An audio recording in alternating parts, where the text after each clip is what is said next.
Oh man. So, new drone. Oh, Whoa. oops. Kids, don't try this at home. And Nino, please don't shave my hair. What's new in filmmaking technology this week?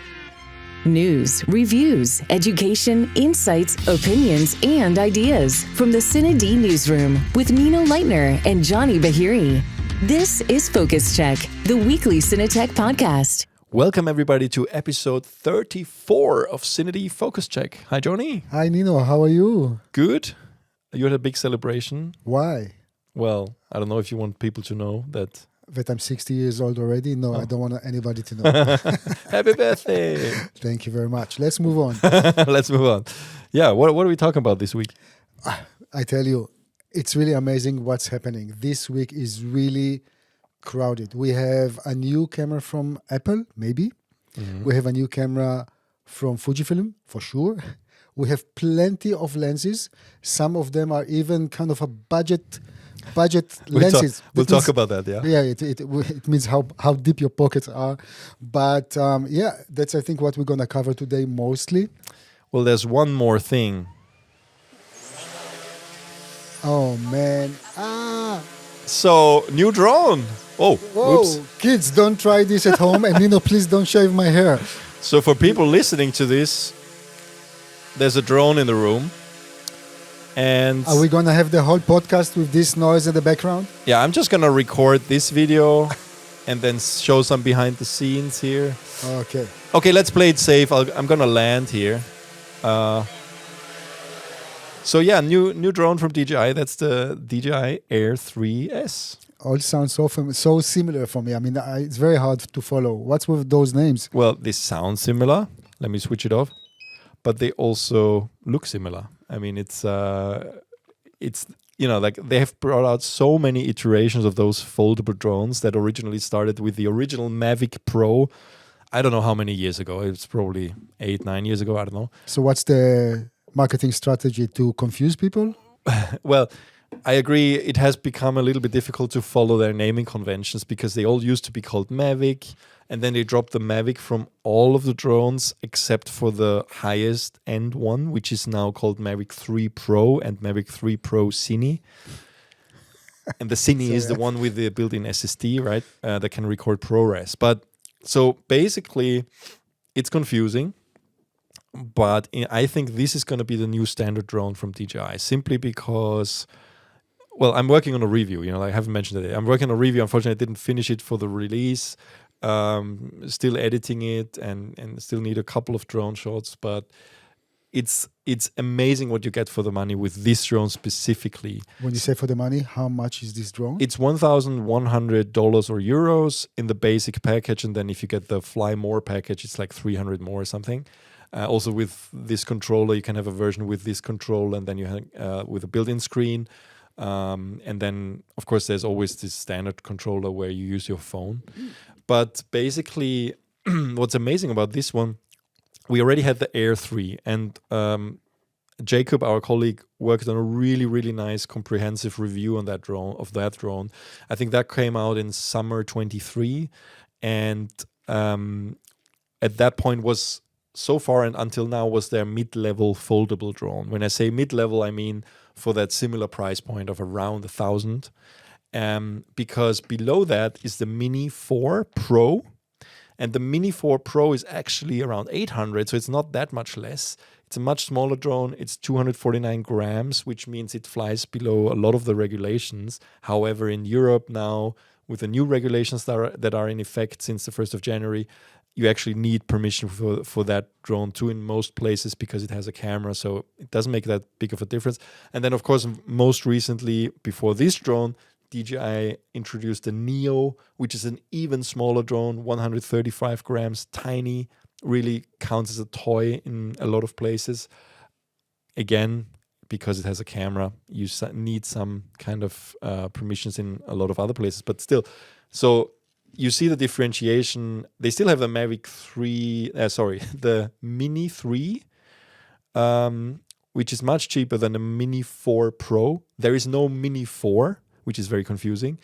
But there used to be a Mini 3, but now a Mini 3 Pro, and now it's a Mini 4 Pro and the Mini 3. So it's really... My head is already falling. Yeah, so you know what? Let me just ask a couple of questions. Yeah. So we cut right into the drone itself. How many cameras does it have? It has 2 cameras, and it's like the Air 3, which is still in the market. That also has 2 cameras. The biggest difference being that the Air 3S has a 1-inch sensor on the main 24mm camera. And that is a big deal because on the Air 3, the main camera, the 24mm, is the same as on the Mini 4 Pro. So the big difference between the Air 3 and the Air 3S is that the Air 3 still uses a very small 1/1.3 inch sensor, and the Air 3S has a 1-inch sensor. So, and that smaller sensor of the Air 3 is exactly the same that is in the Mini 3, in the Mini 4 Pro. So you basically, so far, if you invested those around $1,000 or euros, you would essentially get the same camera in a bigger drone as you have on the Minis. So I understand why DJI needed to kind of put in a mid-size model that has a better main camera, because larger sensor, of course, means better light sensitivity, and on the higher end, like above the Air 3 and Air 3S, there's only the Mavic 3 Pro, which is a much more expensive drone, 3 cameras, and has a 4/3 CMOS sensor, so really relatively large sensor built in. But this gap was just too big in between the Air 3 and the Mavic 3 Pro. So this is why it makes sense that they introduced this one. And it's amazing that the price is very similar to the original Air 3. If you look at the pricing of the Mavic 3 Pro, I think that's around $3,000. So it's a lot more money. And the cool thing about DJI is whenever they release a new drone, it doesn't matter in which tier, they always introduce some kind of new technology that is kind of outspecking even higher end models. Okay, so in this regards, I see that it has a LiDAR sensor. Exactly. What does it mean? Maybe people heard before about LiDAR and how this is being implemented here. So LiDAR technology is basically laser-based technology that can measure distance, and it's not dependent on cameras.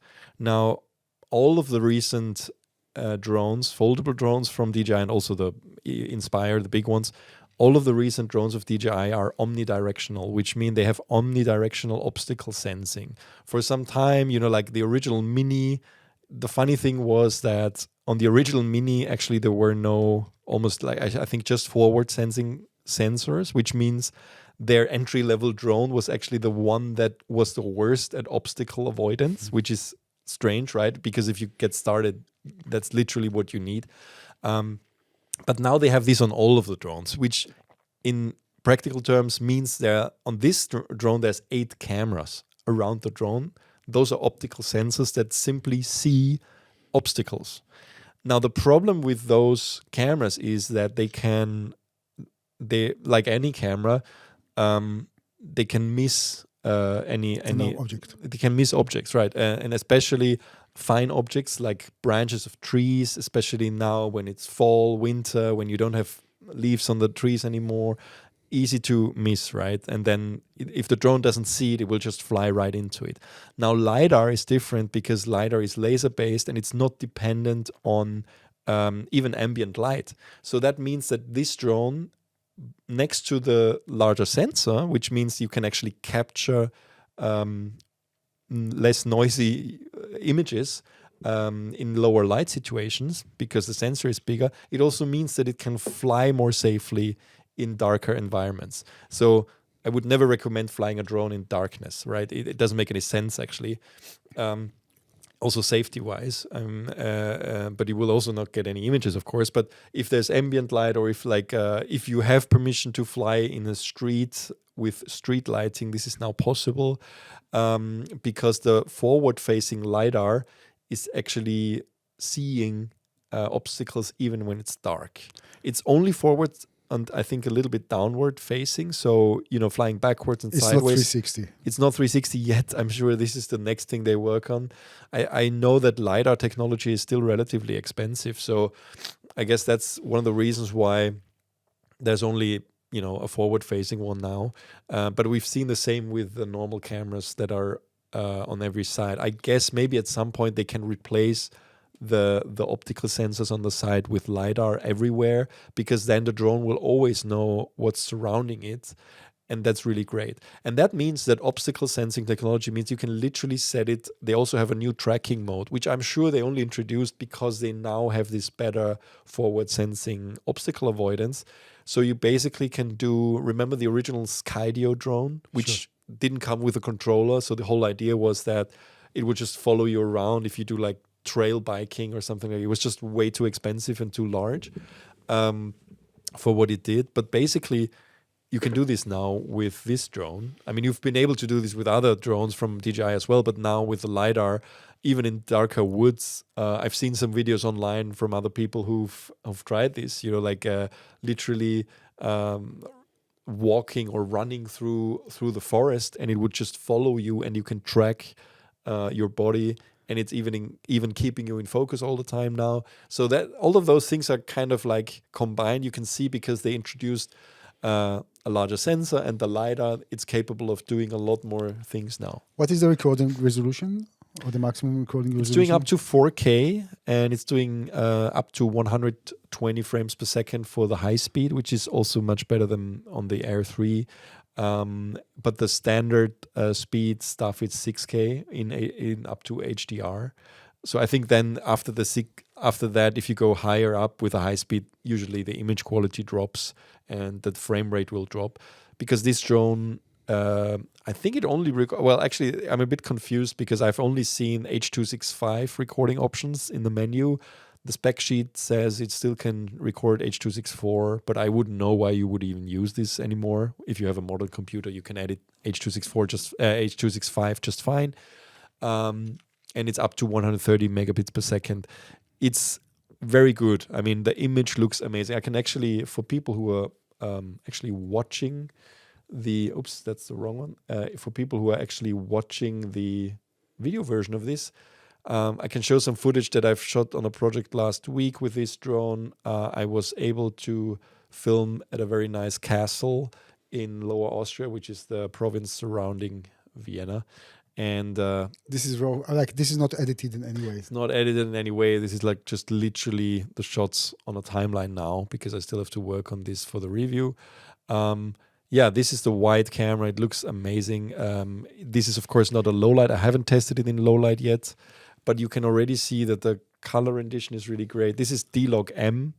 Bit unfortunate that we still don't get the full D-Log on the drone. So it's kind of, D-Log M is a little bit more saturated version of D-Log, and it's okay. You can grade it. It's fine. But I sometimes wish I had an even shallower version of that log. Many of the DJI cameras in general are suffering from over sharpening. Can you notice any over sharpening here? Not if I shoot D-Log M. And this is one question that I actually sent to our DJI representative. I wasn't able to find any way to change those sharpening things yet in the drone settings, which is funny because you can actually change it on the Mavic 4 Pro on the much lower end drone. It looks lovely, I have to say. It's really also the colors are very nice, actually. Yeah, this is the medium-sized telephoto lens. I mean, I'm saying medium-sized. This drone only has two. I'm saying medium-sized because the Mavic 3 Pro has also a long telephoto lens, which is a very low-quality lens and very slow. But the medium one, I mean, look at this. It looks amazing.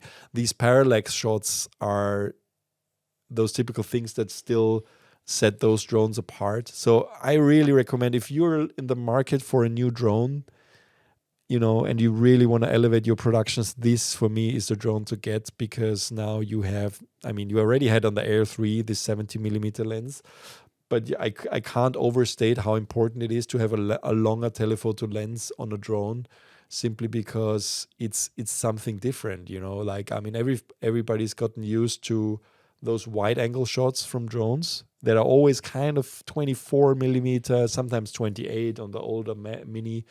But the long telephoto is something special still. Let me see if I have another shot here, actually. So yeah, this one, for example, I mean, you are able to fly relatively far away from subjects. For example, I was filming some animals here, and they would usually be scared from a drone. But because I have the 70mm, I can be far enough away to actually do this, like this kind of stuff, really get close-ups. Yeah, and the whole obstacle avoidance stuff makes it more feasible for a lot of productions that otherwise you wouldn't dare flying somewhere, I guess, if you don't have that. Yeah, so that's really, really useful to have, I think. Yeah. Nice. Good. So it looks like as if this is the drone when it comes to performance versus price. Absolutely. And the H265 looks fine. I mean, I haven't seen, again, I was only flying on a very sunny, beautiful day. Of course, there's at some point it's going to be artifacts, but H265 is so good that I don't think this will be a big issue. I still need to do my low light flying, of course. But yeah, and what's also great, by the way, I didn't even bother putting an SD card in because now this drone has a 42 gigabyte storage built in. And did you have ND filter on those? Yeah. It in the Fly More package, it comes with NDs, and as usual, and you usually just choose the 128 if you fly on a very sunny day. Yeah, it's nice. Nothing to complain about. I'm just surprised a little bit by the price gap between this and the Mavic 3 Pro is big. Especially if you think about the normal Mavic 3 Pro doesn't have the ProRes recording option, which of course this one also doesn't have, but you have to get the Cine, and the Cine version is 5,000. So it's like almost five times as expensive as this one. There's other benefits, which is the larger 4/3 sensor, but still, I mean, the long telephoto lens is not something that you would use a lot on because I think it's around 170mm on the Mavic 3 Pro. But the quality is very low and it's very bad in low light, and it doesn't have any log, so it's not really usable for any professional stuff. So you still end up using those two focal lengths, which means, yeah, unless you really need a 4/3 sensor, which is even more light sensitive, you're totally fine with using the Air 3S, and that's why I think this is going to be an extremely popular drone. Also, and that's really important, if you're in Europe, this drone, because it's 724 grams, I think, still falls in the C1 category, which is a much less regulated category than the C2 category, where the Mavic 3 Pro falls in, which has more than 900 grams. Then that simply means you can fly more closely to buildings, to assemblies of people, and that kind of stuff. So it's a much more limiting way if you go with the Mavic 3 Pro. So that's why I think this is going to be a very successful product. Yeah. Nice. But yeah, I mean, I'm looking forward to see and hear your read your review. I mean, yeah, looks like a very promising product. We'll be back after this message from our sponsor. 1 Minute Tips by FUJIFILM and CineD. How many times have you had to conduct an interview with someone who isn't quite comfortable being in front of the camera? Here's some things I learned over time that are sure to take your interviews to another level. The main thing is, make sure the process is invisible to your subject so that they see it as just a regular conversation. Instead of memorizing questions, learn the topics you want to discuss so that you can carry a conversation and never have to refer down to your interview questions or break eye contact. This might take a little bit of time to perfect, but it's worth it. Learning to listen and think at the same time will allow you to structure your story on the fly and adjust your prompts while still capturing what you need. Another tip, remove distractions. Minimize crew on set once you begin the interview so your subject feels less self-conscious. Keep only the essential equipment. Sometimes just one main key light will do, and small cameras like this Fujifilm X-H2S are both powerful and discreet. Also, try to roll your cameras and audio without calling the roll or slating so that a casual conversation can seamlessly transition into the actual interview. More methodology coming your way on 1 Minute Tips. And now back to the show. Good. Let's move on to some lens stuff, no?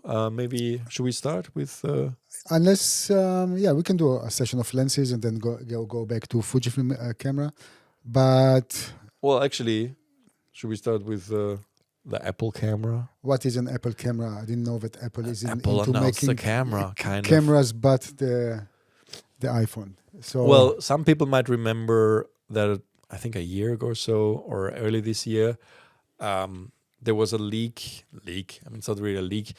Some people discovered that Apple filed a patent for a stereoscopic camera. And that was, I mean, that's an image from the patent entry. And of course, I mean, it was kind of like people putting one and one together, obvious that they need content for the Vision Pro. which is becoming a failure, by the way. Well, it's a failure. I mean, it's... It is. I mean, I read a lot of reports, but that's really not what Apple was intended to be. They're slowing down here. I mean, this is the reality we have to face. It's maybe before... If you read the news report, I don't know. If you need the news reports about when the iPhone, the original iPhone was introduced, you will see the same stories. First generation of any Apple product is always overpriced. It's always a niche. It's kind of like... I'm sure there will be a second generation, which is probably going to be half the price. But that's a different discussion. I just think they need content for their platform in order for it to become a bigger success, of course. I mean, it's definitely not selling a lot. It's very pricey. But the technology, in terms of technology, they're unique in that way that they have these high resolution screens in a VR device. But they need the content, right? They need people to... I've also read a lot of stories from people who actually bought one or reviewed one and they used it in the beginning and then stopped using it because, it's kind of like it's unlike using a phone or a computer which you just open and work with. You're kind of isolating yourself from the surrounding, right? So basically you need an actual reason to put it on. And I guess one of those reasons would be to have spatial video content, narrative content that is shot for that product. And so basically what followed last week, they unveiled a short film that it's called Submerged, which was shot for the Vision Pro. And it was directed by Edward Berger, and the DP is, what's his name? James, wait, I'm really bad with names. James Friend, ASC, BSc, who is the cinematography who are also, both of them actually won Oscars for All Quiet on the Western Front in 2023, an amazing movie, Netflix production about the First World War. And this duo shot this short film, which is taking place in a submarine and a very confined space. So I think they wanted to recreate this claustrophobic feeling that you have. And that's why, of course, it makes sense to do this in 3D because you will feel like you're... claustrophobic. Yeah, you're like underwater in a little tin can. So this camera, of course, it doesn't have a name and it's unlikely that Apple will ever sell it. But it's something that they are using for their production. This is the first... I'm sure there's probably a lot of other productions in the works with this camera. And it was interesting to read about it because, I mean, there is, based on the filter size and stuff like that, we can assume that those are at least Micro Four Thirds lenses, cameras, with a fixed lens, of course. It needs to be a fixed lens because, of course, the field of view that we have with our eyes is always the same. There's going to be deep focus, of course, so no shallow depth of field because you will need to be able to watch everywhere. It's a 180-degree camera, so I wonder, of course, we didn't have a chance to actually see the film, so I wonder if anybody in our audience has a Vision Pro, they can tell us. I wonder what happens when you turn your head more than 90 degrees to the side because there's no image anymore, right? So there needs to be something that's filling this. I guess there is a sign, turn back. Turn back. Don't turn your head like this. Yeah, I guess they will blur it out or something, or just fade to black or something just like that. Just water, Just water. So you feel even more claustrophobic. Yeah. Maybe always the same kind of like scary image that you turn back or something like that. But yeah, so interesting. I want to experience it. I want to try it. I mean, I tried the Vision Pro and the IBC when we actually reported about the PDMOVIE. What was it called? Air 3 or something? Actually similar to the drone, but Air 3D, which is a budget way of shooting spherical with two cameras on top of each other. We talked about it in a prior podcast about IBC. Maybe we'll put the link in the show notes for this video too.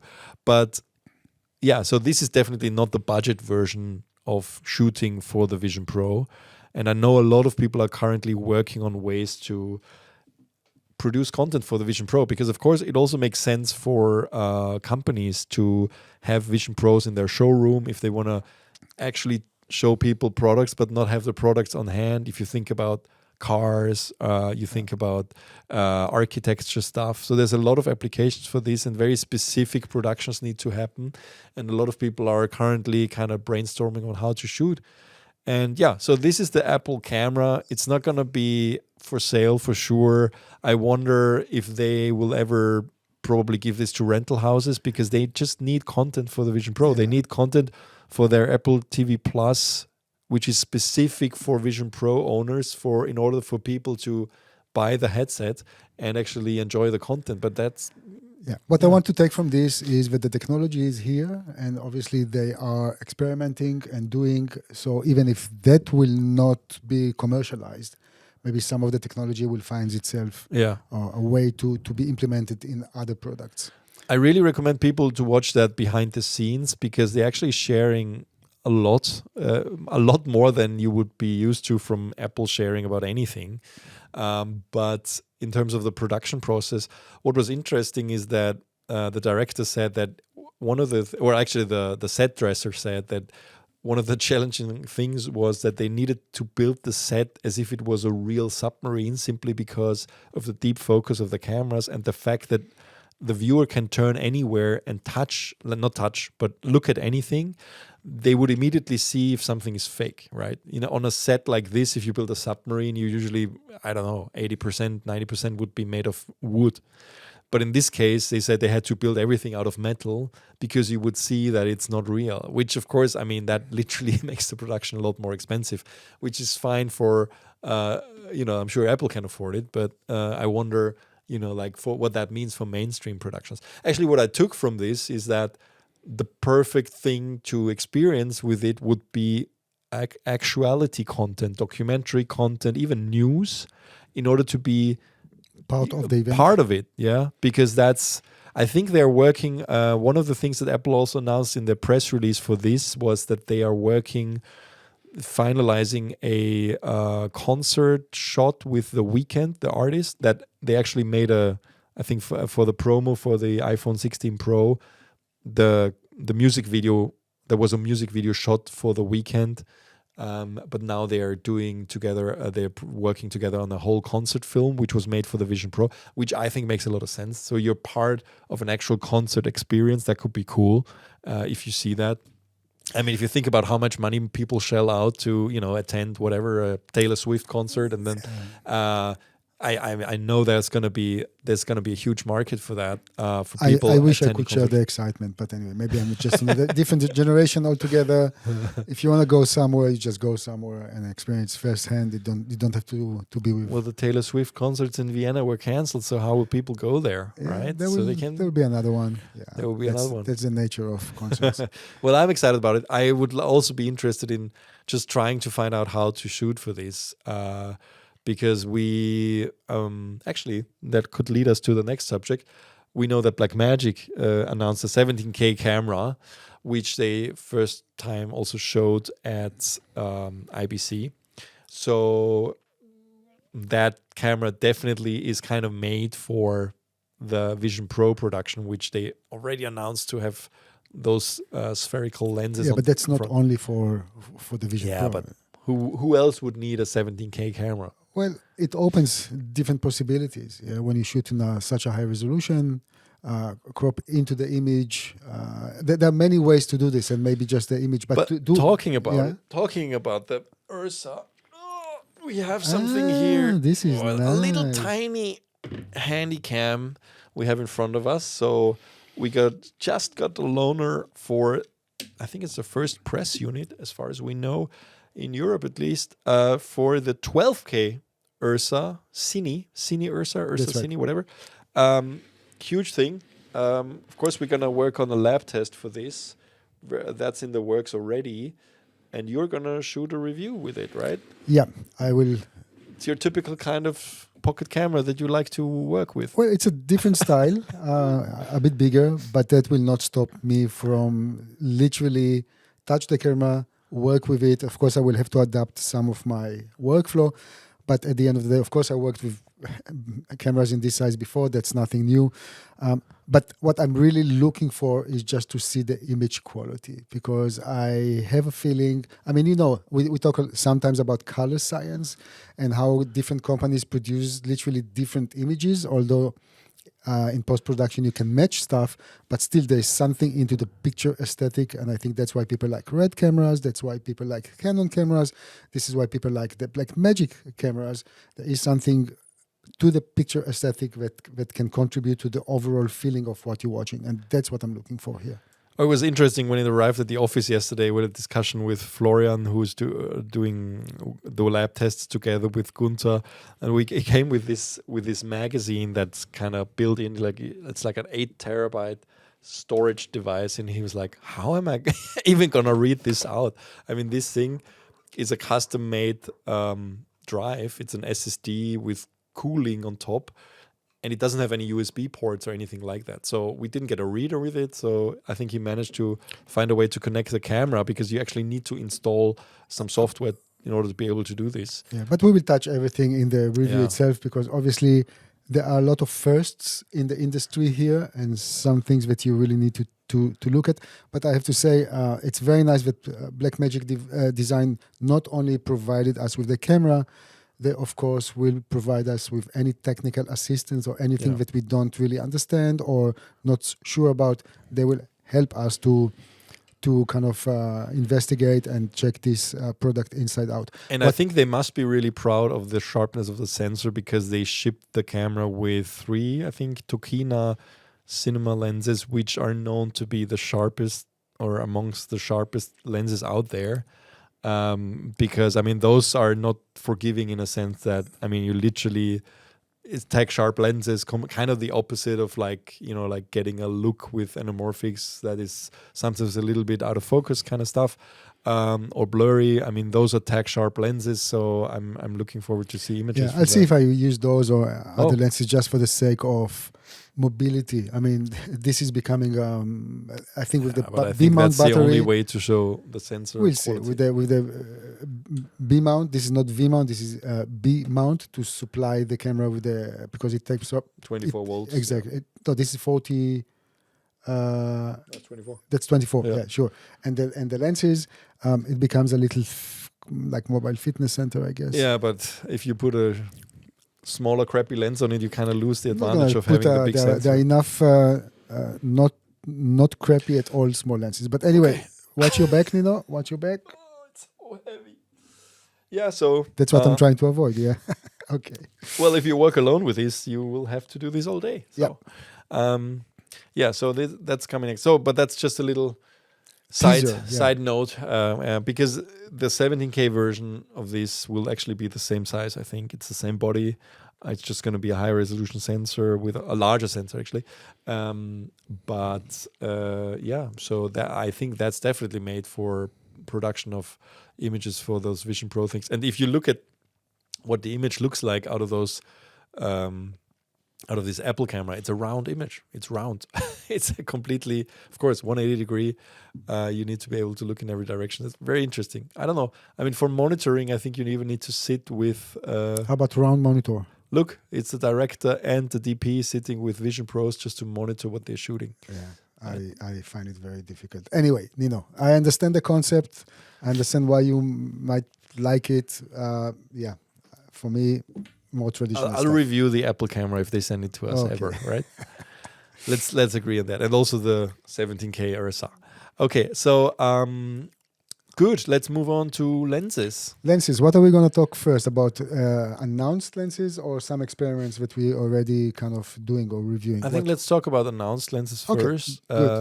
So I think the big news of this week is definitely ARRI announcing budget lenses. Budget. It really depends. Or maybe, I mean, they didn't call it budget in the press release, but they called it affordable in their video. Art Adams, who works for ARRI now, which I didn't know actually. I mean, he's with ARRI US, but it's cool. He's a kind of like a legend in the industry with all everything he did. And he did the introductory video for ARRI about those lenses, and he's called them affordable. And then when I saw affordable So how much money are we talking about? $86,000, but this For six is of them. for 6 lenses only. And in those, in the new line, there are 14 lenses. It's quite amazing. You know what confuses me? There's 14 lenses in total. They're starting with 6. We just put the B&H buy links here because they have it listed, but it's $86,940 for 6 of them. But you can also buy 3 and 3, and if you buy 3 and 3, it's cheaper, which is strange because it's $42,500 and $40,000. So it's like you save $4,000 if you don't go for the big set. And I checked, there's nothing more in the big set, maybe a case or something. But anyway, but what's special about those lenses? I mean, they call them the perfect lenses, like which are versatile. You can use them for all kinds of productions. And I think they said they're targeting entry-level filmmakers. That's right. It's Content. Only the not word content creators. No. The word content creator is missing here. They're saying But corporate for corporate filmmaking Yeah. and stuff. I mean, they're relatively small. They remind me of almost the nano primes from ARRI, from Zeiss, sorry, which like also completely new set. They are spherical, of course, but the special thing about them is they are tunable in a sense that they have at the rear of the lens, you can put in some kind of filters, right? Yeah, I mean, they got a feedback from people who worked with those lenses that those are really sharp. Yeah, and when they are really sharp, next to the probably picture aesthetic, maybe people wanted a bit more of characteristic.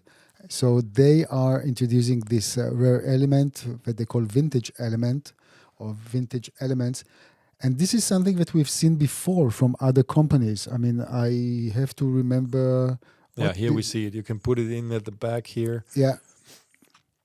And then you can add some looks. And I think there's 3. I think if you buy the set of those elements, it's like 6 of them. And they either make they got the feedback that the center of the image should always stay. Those are very strange shots, by the way. It's like some of the B-roll that they produce for this is a little bit off for me, but anyway, that's just my opinion. Okay. There's some better shots at the end of this video, but so the center is always sharp? The center is always sharp, but the corners get blurry more, like and they get either more fuzzy bokeh or kind of like more shaped bokeh or something like that. And there's also an adapter that you can put in your own filters. So you can. What was the name of the company? I really forgot. That already we saw these tuned adapters. 1 second, let me see if I can find. I think there's been a couple of those, no? No, but we covered that was last NAB. What was the name? The tune. Detunable. Well, let's see. No, I don't know. Yeah, I mean, it looks interesting. I mean, it's still. Yeah, I mean, if you would buy a set like that, if you do a lot of commercial productions and you don't always want to rent ARRI lenses because you're after that ARRI look, of course it makes sense. I've seen they're really machined to absolute precision, and you really see that every detail is like on the bigger ARRI lenses, which are a lot more expensive, of course, and usually rental items. So I guess it's aimed at those productions that would regularly otherwise rent ARRI stuff, and I think they're really targeting, higher end production companies that use this all the time. Otherwise, would have to rent stuff. Yeah. But So- I mean, to call them affordable, it's a bit of a stretch. But For ARRI, if you're in the ARRI ecosystem, I guess. so you mean they always should have 4 ARRI in brackets and before the. We know that. I mean, we talk about the current situation of the market and stuff, and maybe we'll see. I mean, when they say it's aimed at corporate, maybe those will be ending up at even TV series sets. It always starts which like this. And are in the end using them instead of renting the higher end ARRIs because they almost probably maybe look the same. That's just my guess. And then, of course, the production would save some money if you are shooting a TV series with that, because I think budgets are under pressure everywhere right now, especially in the higher end, actually. So, but what I take from this, again, we have a center element, a center glass element that can produce a certain look, Yeah. and then you try to destroy it by Not destroy it. enhance it by adding some back filters that can mimic different looks. Yeah, I And think the- it's smart to keep the center info like completely sharp, because I according to them, that's the feedback they got from a similar thing they have for their higher end lenses.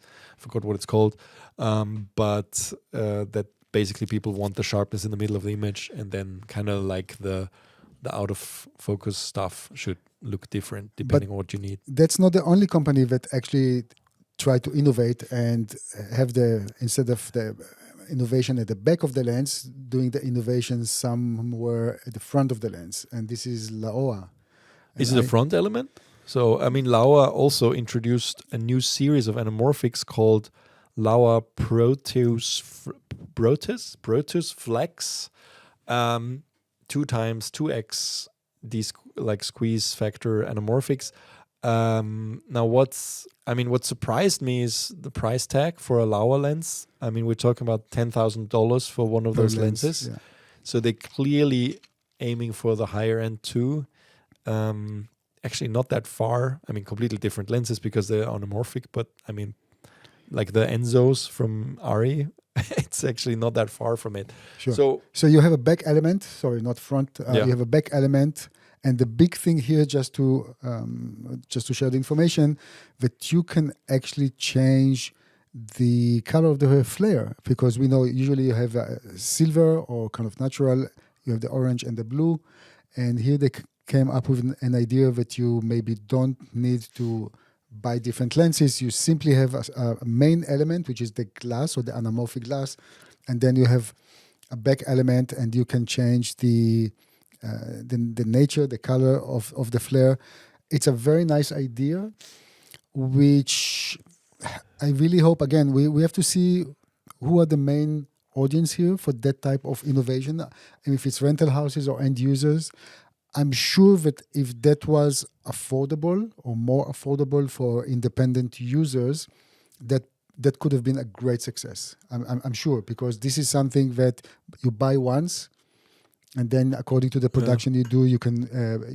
You're very flexible to work. But yeah, it's 10,000. funny how we've seen. Yeah, it's expensive. But I guess this mechanism is not easy to make, for sure. I mean, it looks like you're literally taking the lens almost apart, but in an easy way. You know, it's like a huge adapter that goes into the lens. It's not just a back element like with the Ensōs where you put in a filter. It's just kind of like exchanging a lot of the optical elements and taking it out and putting something else into the lens. Yeah, it's not cheap for sure. I mean, what I find interesting in general about this whole flare thing, I mean, they all, especially those Chinese companies like BLAZAR and Laowa that were very innovative with anamorphics, also Sirui, introduced anamorphics that were on budget and had these flare colors. And now they're kind of taking a step back from that, which is interesting because we also see BLAZAR has announced that they will discontinue some of their flare colors for the Remus. So there's only gonna be the silver flare. Yeah, because then it's easier. You know, when you reflect a certain light into the lens, that will take that light. So if you are doing, depends on your light. You do blue into the lens, you'll get the blue. Yeah, you filming the sun. Yeah, I was always a bit confused why you want a distinctive color, because of course it also means that if you don't have the full set and you need an extra lens for one or two of your shoots, and you want to rent it, even for, like it's going to be hard to find the same flare color if there's a lot of different colors out there. So yeah, it's funny. And now, of course, Laowa making the flare color interchangeable. Yeah, interesting move. Yeah, it's a 2 times anamorphic lens, as we say, and the T-stop, the largest one is T2, and very fast. Laowa says, but they are quite sharp.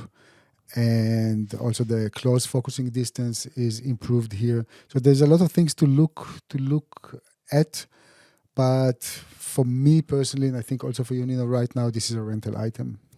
Yeah, I mean, or if it's really a production, like a production company that knows that they're doing a lot of anamorphic, productions that can incorporate anamorphic look, and you know that you like those lenses.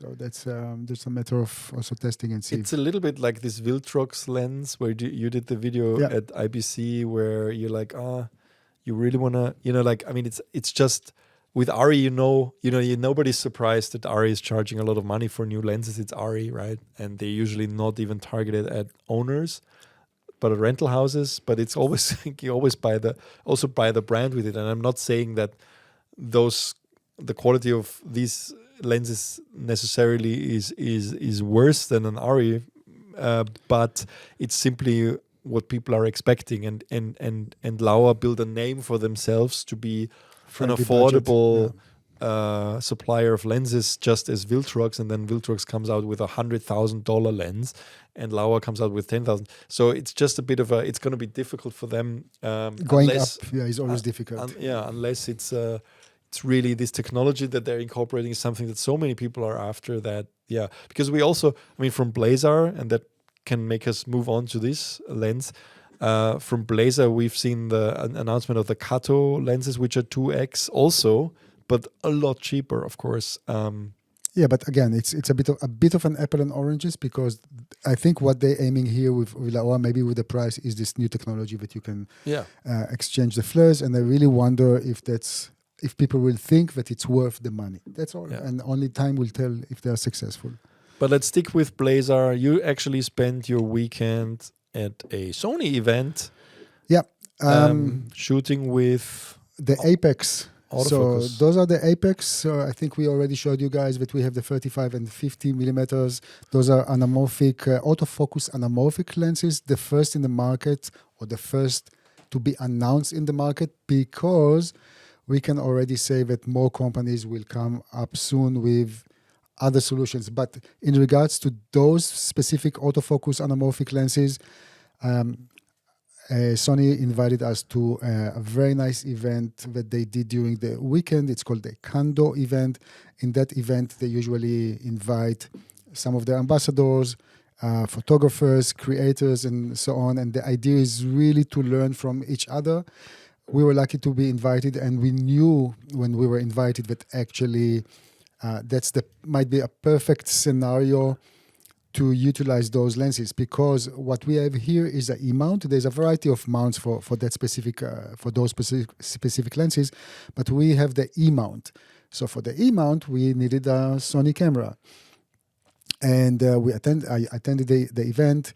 I took the FX30 with me. And I was really pleasantly surprised, because I was sure that I will mostly demonstrate the look of the lens. It's a 1:3 squeeze ratio. And I was not so sure how the autofocus functioned, like how good will it be, because it's a really early pre-production here. But to my surprise, the lens performed really, really nice. So we're showing some of the images that you shot at that event. So just a few seconds, just to tease the eye a little bit. So Sony actually organized a lot of visual stuff, right, for everybody who's attending. So you could actually film. You were shooting at the Spielberg ring, which is the Red Bull ring where the Formula One stuff happens, and some other stuff. Did a lot of horsepower here, from horses to really horsepower with the Porsche experience and so on. I'll of course expose much more in the review, in the upcoming review, and many more images. What I'm a bit lacking now is kind of not even low light, but against the light images. But I think you'll be really pleasantly surprised. I think for the money, we don't have the final price yet, but they said it's going to be less than $1,000 each. For the price and for the performance of this lens, I think it's really opening the market for so much. Even photographers will finally be able to really work with anamorphic lenses without thinking too much that it's too complicated, or how to focus, or how to do. And I think they did a really good job here. And how was it working? You used the FX30? I used the FX30, and it's an APS-C lens, right? That's right. It's an APS-C lens. I mean, it can cover a little bit larger sensor, but it is by definition an APS-C lens. The FX30 is a bit underrated in the sense of, it's always under the shadow of the FX3. Yeah. They look very similar. Of course, the sensor sizes are different from FX3 is full frame. The thing is that, and I want to really make a complete separation, and I will state this also in my review, in terms of picture quality and overall performance, the FX30 is a splendid camera. It's under the cinema line, and it's really, really great. But then when it comes to usability, this is where the camera is really struggling. And it's struggling, first of all, in terms of usability, the whole jog, the button to the little navigation. The navigation thing is somehow on top, which makes it completely not usable unless you're filming, holding the camera from top. So it's not on. You're not using your thumb for it. But you used it with. Actually, I have an image here of you filming. I think. Yeah, that's also brings us back to the So you've used it with a viewfinder, right? Yeah, because the camera has no electronic viewfinder, which is for me personally an essential tool for working. It's another point of stability, and it's another way to isolate yourself from the surrounding when it comes to lights, because you want to judge exposure correctly. Yeah. So I had to dig in our basement and find this Kinotechnique like a VF for the LCD. A loop. Just a loop, yeah. And but then you can't use the touchscreen anymore. That's right. That was not only the touchscreen. I couldn't, because the way I had to do it, it had to be secured. So I couldn't really flip the LCD lens and take low shots. But when I really judge what I need more, I needed the loop here. And the other thing is with the FX30, when the camera now has, with the latest firmware update, you can de-squeeze in camera. The thing is, you can either de-squeeze to 133 or 2, and in that regards, I was working with a 133 lens. But when you de-squeeze in camera, you lose the autofocus and you lose the stabilizer. So that makes zero sense if you work kind of run and gun. They're almost like, there is no autofocus anamorphic lens, so let's not support it. Well, now there is. Yeah, I have no clue why they did it, but that meant that I could not implement the de-squeeze in the camera, and I literally had to de-squeeze my brain and think how I'm going to do this framing-wise, which is fine. Because you didn't use a monitor. Yeah. I wanted to really keep it compact. I never understood why Sony is making such a rocket science big fuss about adding de-squeeze factors to their cameras. I mean, it's like every one of their even cinema cameras only got the de-squeeze stuff afterwards, and it's painful because, like you said, it's usually only 133 or 2x, and then they add the 1.5 times, and then there's still others missing. It's like, why? I don't want to judge. It's annoying. Yes, but I don't want to judge, because what I've learned after many years of discussing with Japanese companies about the menu and how the menu looks and how it's complicated, how about adding this and moving away, that the menu structure is one of the most complicated things in camera to design. No doubt, and then it always has, what is the aftermath, because they really have to check, and we've seen already, I mean, the Panasonic, for example, they released a new framework for the Lumix S9, and 2 days later they had to withdraw it. I understand, but it's something that should be an absolute standard in this day and age, where we have so many affordable anamorphics that all of them should be in there. And if you have a small HD or a port keys monitor, whatever monitor you're using, they have all the de-squeeze options in there from the beginning. I'm disturbed by other thing. If you call it a cinema camera, it should act like a cinema camera. Yeah, that's true. It should not be only shutter a marker. It has a shutter angle. I'm just saying it shouldn't have. Oh yeah, I also got that via firmware update. Yeah, exactly. Yeah. Which is very helpful, especially when you change between high resolution. Yeah. Exactly. But the thing is, if it is a camera from the cinema line, it should support basic stuff that you expect to meet when you shoot cinema. And I'm not shooting cinema, but I'm shooting with I'm filming with an anamorphic lens, and today is 133, tomorrow is 1.5, 1.6, 1.8, and so on. But that's another thing. So I don't want to open another discussion in the sense, but for that sake, the BLAZAR 35 and 50 millimeter anamorphic lenses, automated. Autofocus lenses are really great for the price. But one thing I have to say that I'm impressed. I mean, you showed me a little bit more footage than we showed here, but I was really impressed to see that, and that is actually a credit to the camera that it was able to do face tracking, even though it saw, like the camera itself sees the images squeezed, right? Like, and of course that's more difficult for the camera to recognize, but it seemed to work just fine. It worked wonderfully. It's really, this is such a relief not to try to guess where you are with focus. And did you use they also, because you were filming racing cars, they also have this function to actually recognize cars, right, in autofocus and stuff like that? I don't think there was this function really? in the maybe camera. It was Yeah, I think it was more. Maybe I looked on the right. But in any case, also with not choosing this function, I was able to really nail it. Yeah, I really. That's very nice. So please, guys, hopefully next week. We are working hard on so many things simultaneously, and there's so much content that we are trying to produce in time. Yes. When it comes to reviews. Yeah, it's like, Yeah, good. Let's move on to another last lens of the week, which is lenses, actually. 2 new FUJINON lenses, and you wear most of the Fuji hats here.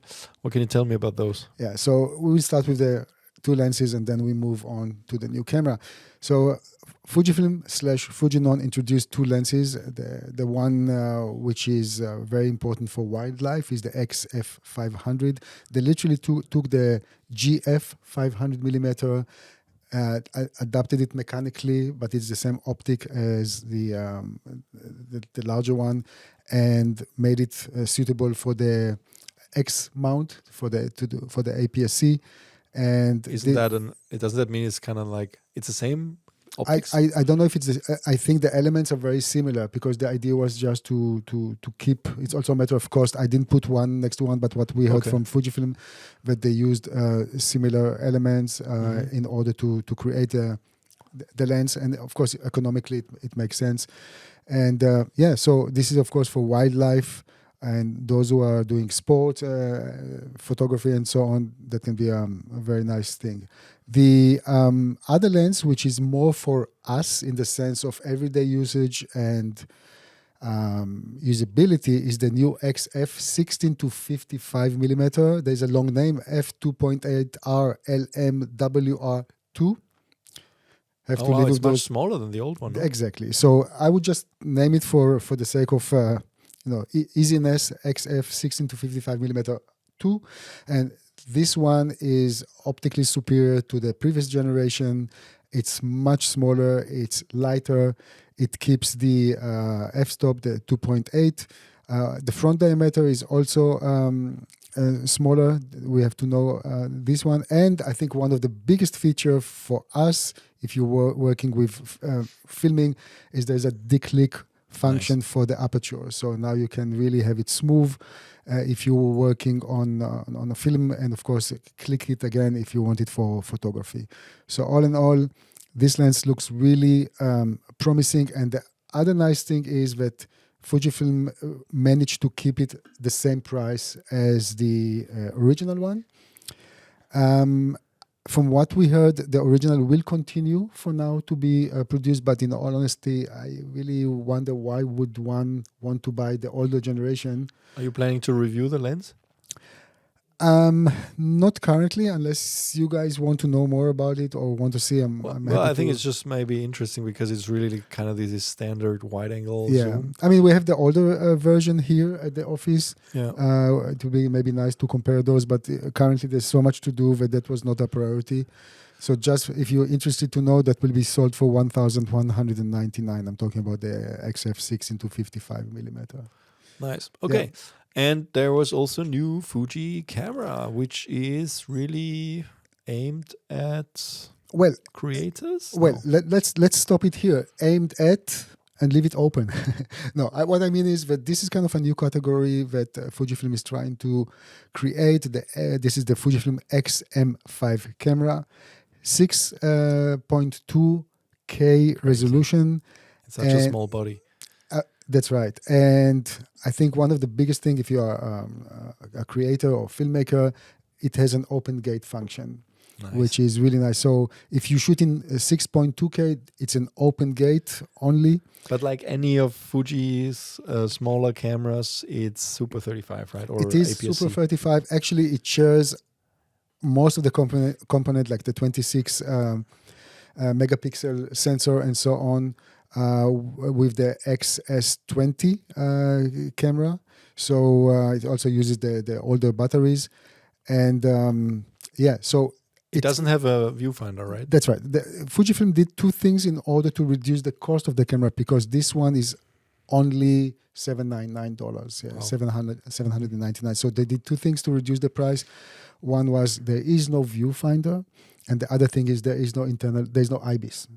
There is no internal stabilization. Now, this camera will work very well with the 15 to 45 millimeter lens. This is like a pancake kit lens from Fujifilm. This one. That's right. And this is a stabilized lens. I mean, this is really, it's very, very small, but it is stabilized. So you can work with this one, or just kind of turn on the digital stabilize system in the camera, but of course then you're risking yourself with Have cropping. you tried this lens? The lens? stabilizer, I mean. Yeah, the lens we have in the office, and I tried but it. the stabilizer, have you? Yeah, it's good. It's always engaged. It's always on, and it's nice. But you know, it's funny actually. Felix, our podcast producer, pointed this out to me before we started recording.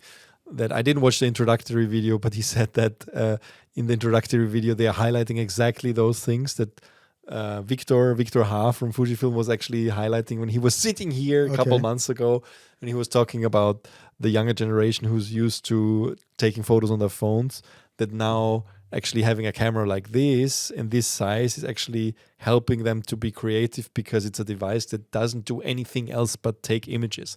And they literally mentioned that in the introductory video, which I think it's very interesting to see that this is where they're going. And of course, after the success of the X106 and 5 before that, I mean, that's, I guess, almost like the budget version of that camera, right? It is the budget version of this camera, and you can see there's some similarity. For example, the film simulation dial and so on.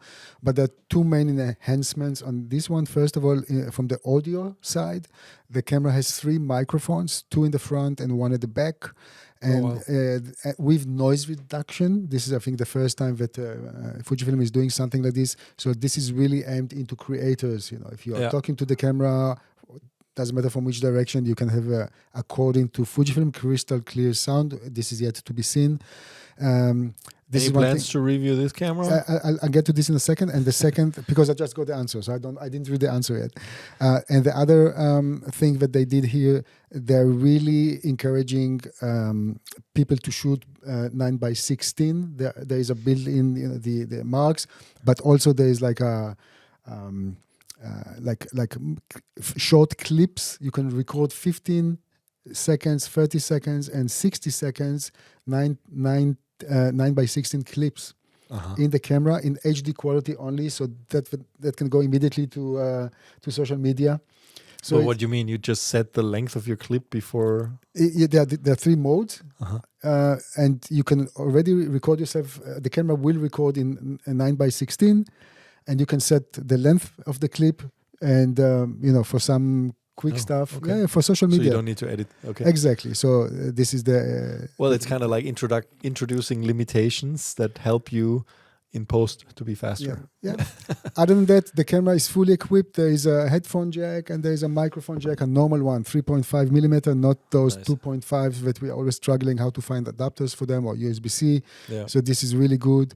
And another thing which they introduced also in this camera, I think it's quite nice, is what they call long play mode. I don't know if you guys are familiar with that. With some of the Fujifilm cameras, you can have this function, and what it does, it's the way it records the images. It's helping with reducing the possibility of overheating, which is quite nice. I guess it's a matter of data rate and so on. And the last thing is, if you insist on shooting on the highest quality and 200 megabit per second capabilities, there is also a way to attach the fan, the Fujifilm fan, in order to reduce overheating. Fuji fan. Yeah. The Okay. Fuji fan, yeah. You ask if we're going to review. In all honesty, there were very limited amounts of samples here.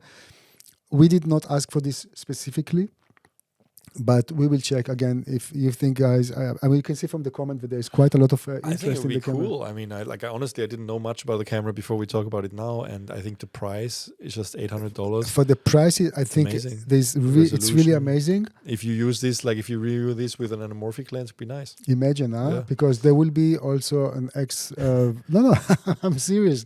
But the BLAZAR or any other company that might come in the future with autofocus anamorphic lenses, and the X-M5, I think that can be quite interesting for run and gun. Yeah. I mean, and I see it also has camera to cloud built in, which is nice. So Yeah. without an adapter. That's right, but that's becoming a standard in all Fujifilm cameras that they're kind of dropping the adapter. Yeah, very nice. Yeah. Vlog mode. No, vlog, Vlog, the vlog mode. I mean, oh, the vlog way mode. the way we wrote it here, yeah, but it does have the F-log Yeah, I see. 2 mode. That's a typo. We have to change that. Yeah. Okay. No, it's vlogging. Should be vlogging mode. Yeah. Okay, cool. And then even 240 frames per second in full HD. Yes, bit cropped. but I'm personally not so impressed with the quality of The high speed. of this Yeah. high speed. But what I do want to emphasize in this camera, if you are really into high quality videos, you can shoot Blackmagic RAW and ProRes RAW externally Yeah. to an Atomos device, I guess. So this is for Or the HDMI. Blackmagic device. for the Blackmagic Blackmagic, depend. Well, Blackmagic. Yeah. Yeah. Cool. Good. Awesome. So sounds like a cool camera. And Absolutely. cool entry level camera actually, and kind of like a camera that you have always on you in a way, in addition to your phone. Yeah. That's the idea, I guess. Well, in that sense, of course, I think in terms of reviewing it, it might also make sense just to use this tiny lens.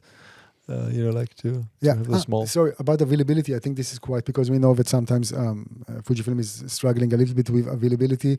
So the silver version, which is much nicer, don't tell anybody, always looks more luxurious, will be available according to Fujifilm in November. Yeah. And the black version of the camera body version will be available only in February 2025. I also think the silver is they always have this vintage look, and it looks like a vintage film camera, which is cool.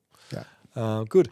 Last but not least, I just want to highlight one little piece of news that we covered, which is Lexar announcing a 2 terabyte. It's called Professional Go Portable SSD for USB-C devices. Now, this is interesting because it's directly targeted at iPhone users.